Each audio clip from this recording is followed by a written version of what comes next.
सौदा के तोशे ख़ास से हमारे यहाँ एक बहुत ही अजीब और गलीज़ सी रवायत है कि हम बहुत गालम गलोच भी करते हैं और ख़ास तौर पर हमारी गालियाँ ख़वातीन यानी कि अपनी माँओं, बहनों, बेटियों को लेकर होती हैं।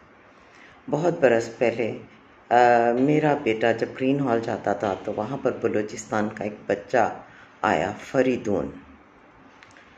उसका वहाँ पर झगड़ा ही किसी से इस बात पर हुआ था जिस पर उसने एक बच्चे को मारा कि उसने माँ की गाली दी थी और वो कोई पंजाबी बच्चा था। तो फरीदून ने ये सवाल किया कि आखिर पंजाब में माँ, बहन, बेटी को गाली देना इतना आसान क्यों है और लोग इसे बर्दाश्त कैसे कर लेते हैं। क्या कमाल रवायात हैं बलूचिस्तान की और खैबर पख्तूनख्वा की।